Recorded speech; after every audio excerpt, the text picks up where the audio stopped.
Naon margi umumna manusia malas ibadah, berat melaksanakan ibadah. Apa sebab manusia tidak yakin kepada akan janji Allah, janji Rasul? Apa sebab manusia tadi tidak tertarik dengan urusan akhirat, pahala, ganjaran, surga, bidadari? Berbeda urusan dunia. Ini Pak, umumnya penyakit Pak. Ternyata para hadirin, akar masalahnya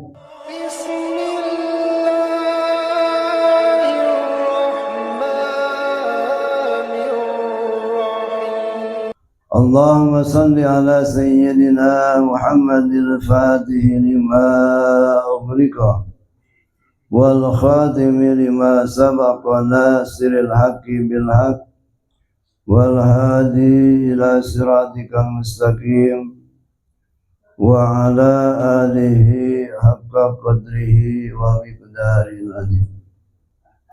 Sing sajalma anu berangkat nuju mendatangi ke seorang alim atau nabi dongkap ka majelis salim kajawiyah wa jalasa indahu eta jalma calik di sisi orang alim walam yaqdir ala hibji syai'in, tapi teu apa naon anu disampaikan ke orang alim selama menyampaikan teu apa itu iya aja teu apa. A'tahullahu sama karamatin, sanajan kitu Allah maparin 7 kemuliaan. Komo apa? Teu apa jiji acan. Awaluha nu nomor kahiji kauntunganana yanalu fadlal muta'allim. Eta jalma menang fadilah, nyata fadilah orang yang menuntut ilmu. Hiji wasani madama indahu jalisan kana mahbusan anil dunubi wal khotoya.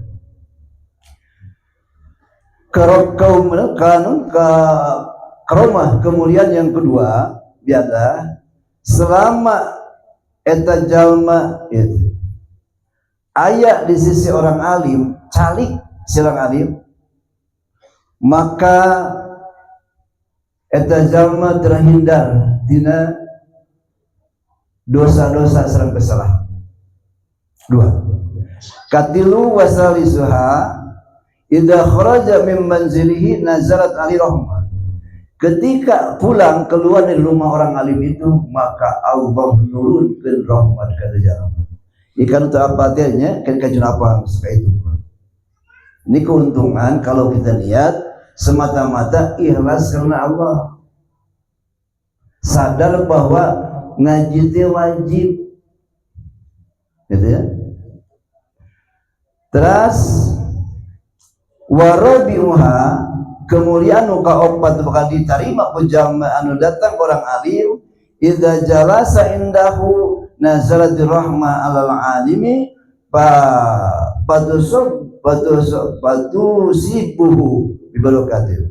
Nah ketika dia duduk di seorang alim, maka Allah memberikan rahmat ke orang alim, maka mereka bagian rahmat karena dengan sebab dekat orang alim. Terus anu kalimah wa khamisuha tuktabu lahul hasanatu madama mustami'an. Anu kalimah selama eta jalmi calik di orang dekat orang alim ngumpingkeun naon dicari disampaikan, maka ditulis eta mang pirang-pirang kahadian ka saya. Wasadiswa kemuliaan kagenep nyata jalma anu dongkap orang alim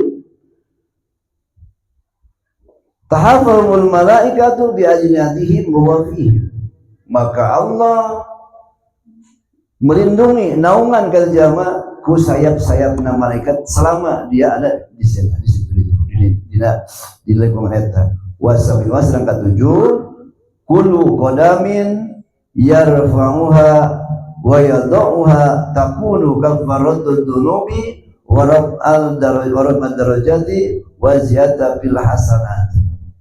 Setiap kaki mengalangkah diangkat kaki terus ditendai tanah.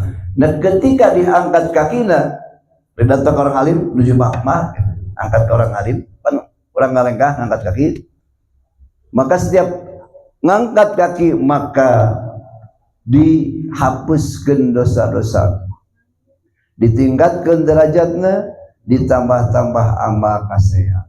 Ya fadilah ngan urang mah rata-rata lamun nyatakeun fadilah urusan akhirat teu kabita. Betul enggak? Dan teu atuh teu uruy-uruy acan. Beda lamun diana dijanjikan urusan dunia. Cek sim kuring wayahne ke jam 12 kemarurang sebar di bagian duit seorang 1 juta, kira-kira curi ngasih nutunuh ke budak lamun urusan doa. Tapi tadi tujuh kemuliaan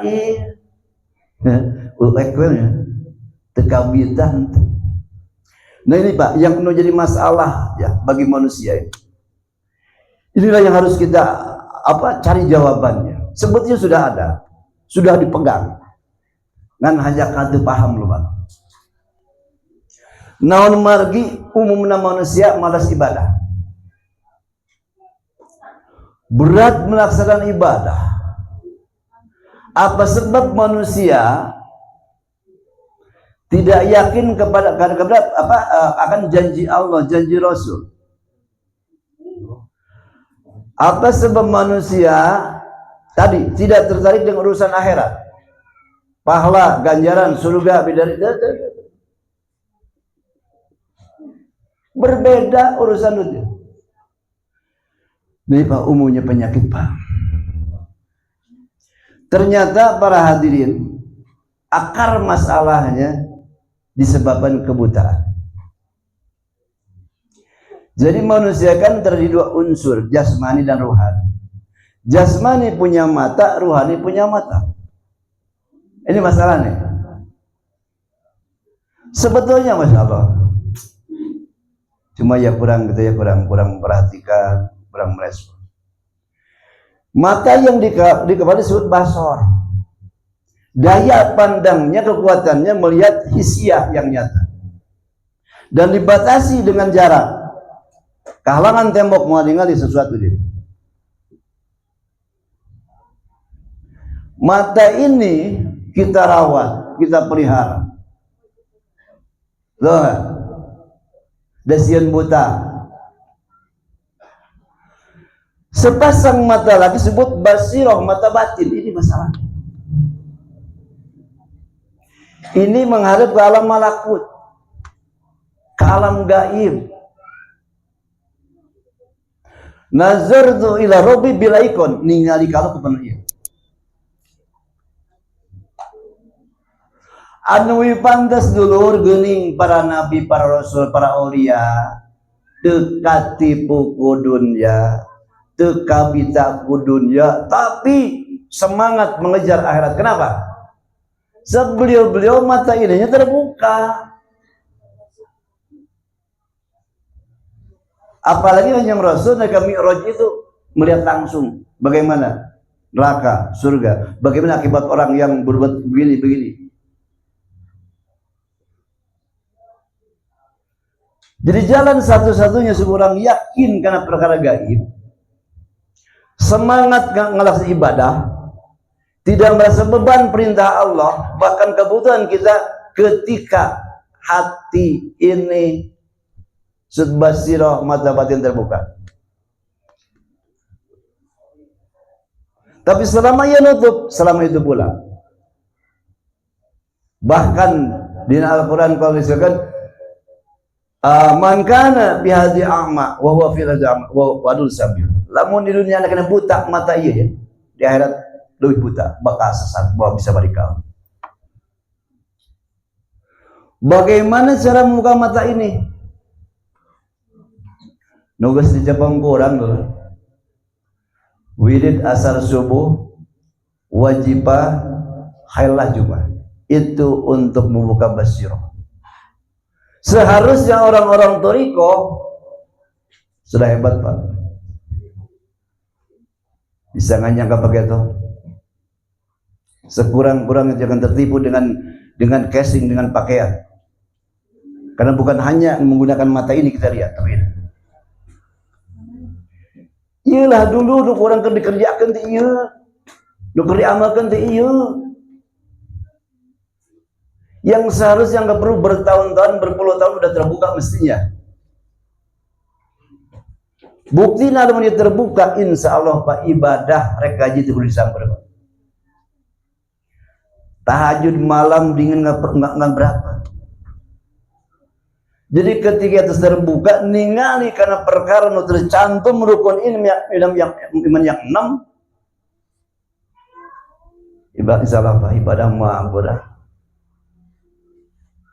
Tapi selama ia umumnya terasa beban, seolah ibadah itu butuh Allah. Loh, seolah butuh Allah. Allah itu butuh. Ma uridu minhum rizqin wa ma uridu ayat iman. Surat Az-Zariyat. Sambungan dina apa?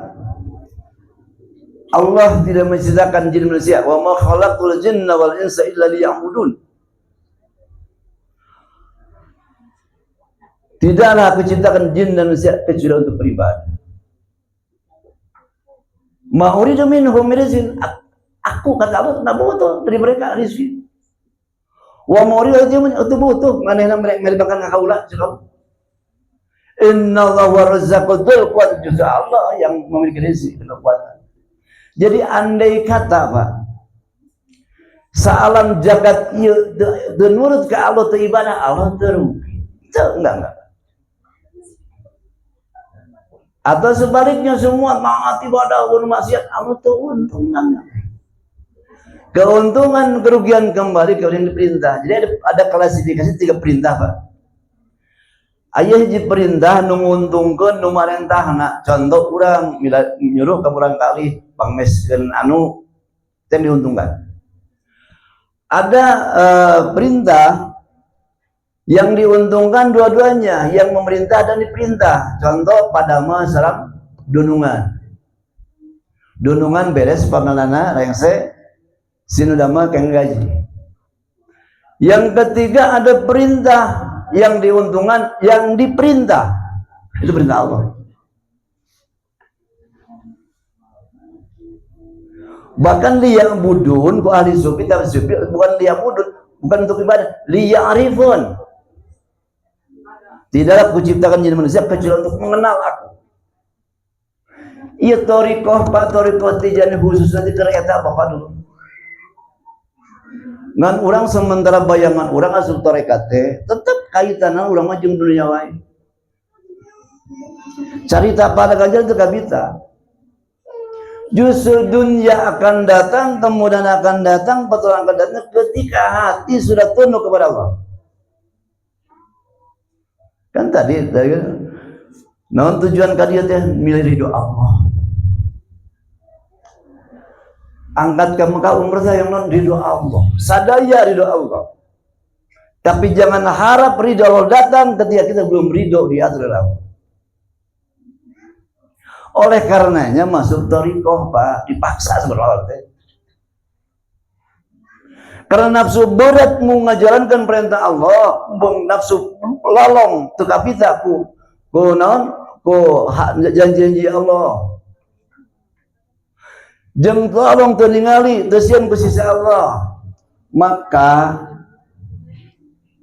langkah pertama urang teh da ieu geus buta, awalna mah enggak Pak, awalna mah ya Allah. Nah, simkuring motifnya kitab Tanwirul Qulub ini kaitan dengan masalah thariqah Pak. Supaya orang jelas apa tujuan berthariqah, apa target kita. Lalu mesti bagaimana kita dan hasilnya apa nanti. Ya. Jadi orang itu dulu saya seorang dia keur ngumbara. Orang malak, orang lahut. Jadi sampai Allah menciptakan jasad manusia, langsung menciptakan ruh manusia sekaligus. Sehingga umur ruh orang sarang encok orang buyut orang aki orang kaluhur sami saumur ruh nama. Nah di alam ruh kalau di BA diminta kesaksian dalam kesaksian. Alastu bi rabbikum, bukankah aku kata oleh Tuhan kalian? Qalu balas mohon Gusti pangeran abdi. Nah saat itu kita marifat kepada Allah, kenal dengan Allah.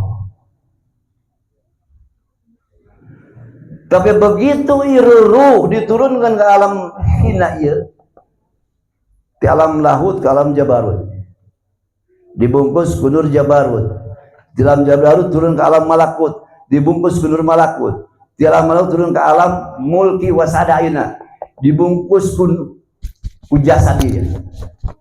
Jadi ieu ruh teh kaurugan Bapak. Diri urang seperti eta tah kaurugan. Di luar eta nafsu nu bedas. Ngajak karena ngalanggar larangan Allah. Sementara nafsu itu mencari yang enak-enak, yang lezat-lezat, yang indah-indah. Sehingga ngaji mah pahit cek nafsu. Salat mah pahit, sedekah mah pahit betul. Nah oleh karena itu si nafsu yang terpenjara tadi, kapan terpenjaranya? Pilih. Ketika janin di dalam perut ibu kita usia 4 bulan. Fa idza sawaitu wa nafakhtu fihi mir ruhi. Nah ruh masuk ke jasad, ke janin tadi. Nihanya syukuran teh 7 bulan 4 bulan. Lalu kemudian sesuai dengan galibna usia kandungan seberapa sih? 9 sasi lah nyaret. Itu galibna aya nu langkung aya, aya nu kirang aya. Ketika sampai usia lahir, Allah berfirman, "Wallahu akhrajakum min butuni ummahatikum la ta'lamuna syai'a." Allah lah yang mengeluarkan kamu dari perut ibumu dan kalian tidak tahu apa-apa. Tidak membawa apa-apa. Wa ja'alakum sam'a wal absara wal afida la'allakum tashkurun. Lalu begitu lahir ke alam dunia si bayi, mungkin ya ibunya seperti itu, ibu bayi tiasa ninggal ibu. Di lahir. Nah, laras. Ketika si bayi mulai melihat sesuatu, mendengar sesuatu, maka dia yang tadinya hanya tahu Allah, kenal Allah, dekat Allah. Faidah talaqal ajsad arafal ghair. Geus kitu mah tetempuan, loba dedengian, loba anu lezat. Apalagi bergaul di lingkungan jauh dari Allah, apalagi lahir di keluarga yang jauh dari agama. Ini awalnya Pak. Jadi tadi orang itu suci Pak, suci, ma'rifat ke Allah, dekat dengan Allah. Jadi kapan terhijab itu? Ketika si ruh masuk ke jasad. Supaya bisa namanya. Jadi berdasarkan ini dalil ya, kita bisa dalil, ulah saya ya. Jadi bisa dipertanggungjawabkan. Nah di dekat tentang Qulub yang dikarang Syekh Amin Al-Qurdi, beliau mengatakan ilam anna ma'rifatan nafsi amrun muhimmun likulli fardin min abradil insan. Sanyanya nak nganyaukeun nafsu yang diri itu perkara yang paling penting dari yang penting bagi setiap diri manusia, dari semua manusia. Li'annahu man arafa nafsahu faqad arafa rabbahu. Karena barang siapa kenal dirinya akan kenal Tuhan.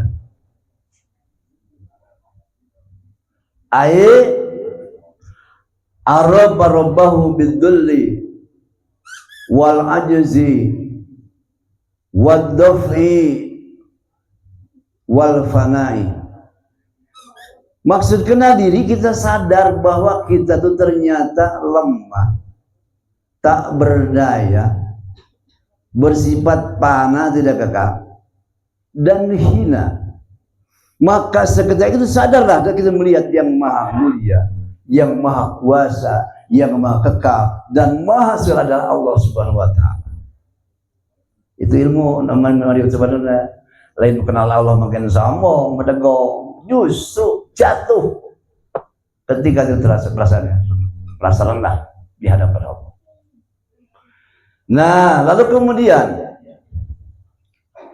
si ruh tadi ketika masuk ke jasad namanya berganti jadi nafsun, jiwa.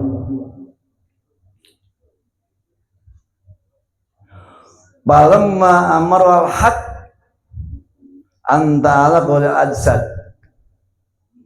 ketika Allah merintahkan ruh asup ke jasad,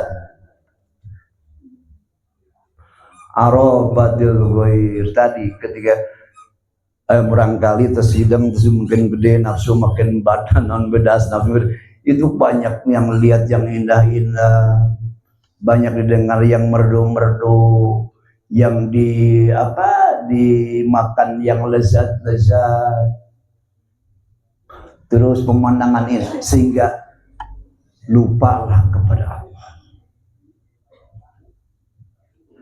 Pahujibat an hadratil haqi, terhijab dari awalnya. Mata orang lamun asup tijani ayeuna geus umur 40 tahun punten. Hijab da geus teu kabayang. Udah gitu dapat wirid lazim, diwirid ngan teu diaji ilmuna. Bahkan salah satu yang penting ijtima, untuk cepat-cepat membuka hijab supaya orang yakin ke Allah, supaya ibadah orang nikmat, tidak berat. Masa hijab mun wirid orang nyalira paling banter salapis hijab, Pak. Ketika ijtima berjamaah. Dan saya berkata bukan berkata saya, maka semua berdasarkan fatwa saya. Jadi kalau tidak setuju ya protes ke Syekh Ahmad Tijani, betul nggak? Habis gitu, saya bicara berdasarkan dalil, hujah ya, dilepas. Banyak hal yang kita kerjakan, banyak yang kita langgar karena nggak paham, Pak. Betul nggak? Tapi mengaji, hatta orang terjasa maca etak kita, tidak bisa menulis, mendengar saja. Insya Allah, ku ikhlas. Jadi ibarat kita bercermin, Pak, naosnya datang ke bercermin, ganteng. Ketika datang ke majelis taklim, mendengar penjelasan ilmu dan segala macam, terlihatlah kekurangan kita, betul nggak? Dan yang kita akur jeung keterangan, sehingga terundang hati untuk merubah, menyempurnakan. Ini manfaat daripada ngaji. Muntah ngaji, Bapak punten, tuh ngerasa salah, yang sulit diluruskan, Pak. Itu penyakit tuh ya. Ngerasa bener sorangan. Jadi sangat ironi lamun orang toriko boga sikap seperti itu. Sebab toriko teh toriko ilmiah wa amaliyah. Abdi paparin di flashdisk kitab terjadi 1000 kitab, Pak. 1000 kitab, coba bayangkan, Pak. Itu baru 1000 itu. Saking luasnya ilmu Tijani.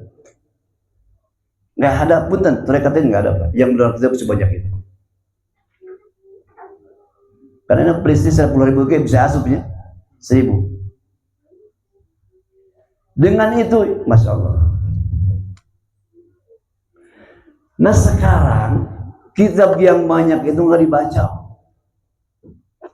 Khususnya yang wajib aja ada kaitan dengan wirid, baca itu.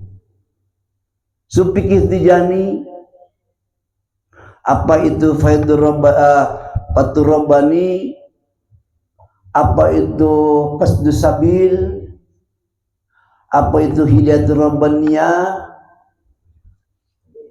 apa itu Syarah Syafi'iyah, banyak Pak.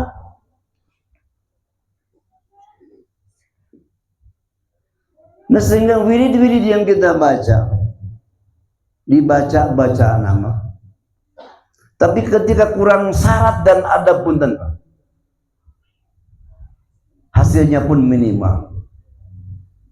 Tahu syarat dan adab, yang dengarkan fatwa saya, bukan kata orang, nggak berlaku kata orang. Maaf, saya bisa melawan kalau kata orang.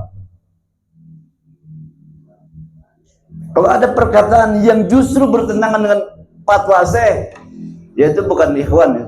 Maaf, siapapun dia. Nah, kunaon dua orang itu dikubur, kunaon ya wili lajim kermu kalau mahate itu benda-benda mang tahun-tahun. Ini pertanyaan yang harus ada jawabannya.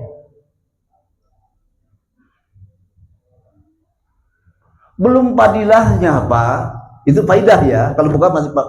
Padilah tadi Pak Ustaz Yahya. Istighbar saja Pak. Di samping diampuni dosa, dilobakan harta Pak. Istighbar. Yang nggak punya anak, pengen punya anak, udah kesana kemari, itu kok istighbar. Tapi ini sahih di saya mati jadi. Berapa orang yang berhasil, yang mandul? Karena jamin ayat Quran, surat Nuh ayat 10. Itu istighbarnya lah mencerita benghar loba duit Pak. Jangan itu dulu.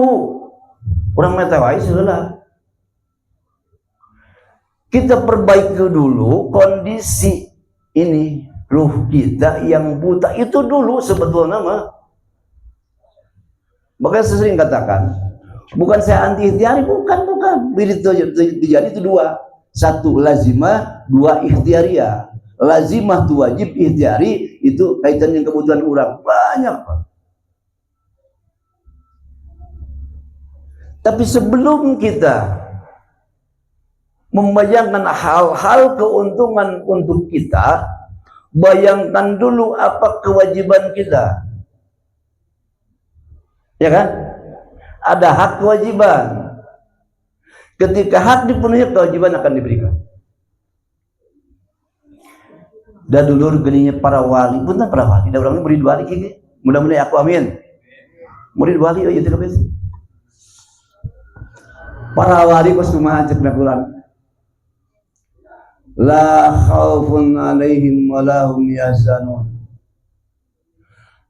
Ala inna awliya Allah la khaufun alaihim wa lahum yahzanun. Ketahuilah bahwa wali-wali Allah itu, kekasih Allah itu, mereka tidak ada rasa ketakutan, kekhawatiran, dan tidak ada keprihatinan. Artinya apa?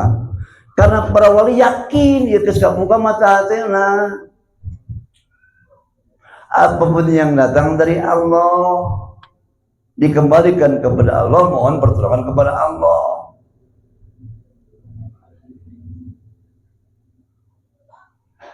Sarang deui ka para wali mah dulu duitnya lain neangan, wali neangan. Duit mudah-mudahan wali. Nah, diskusi. Ya dunya ukhduni man khadamani. Hai dunya, layanan samperkeun datangan hamba kaula nu sedang ngahadaman ka kaula, taqarrub ka kaula. Cukupan kebutuhan. Atau dari lain ada dua orang Pak. Satu yang banyak berdoa, sebulan doa dibaca. Satu banyak mengingat Allah sehingga kurang berdoa. Ternyata pemberian Allah banyak kepada yang banyak berzikir. Artinya apa? Orang yang ngabdi sing bener ka Allah, sing bener ngabdi na. Lain dibalik aing minta di pemberget geus doa dibacakeun. Ilaji menundur-undur, diajak wajibah, pembalasan, lah, moh.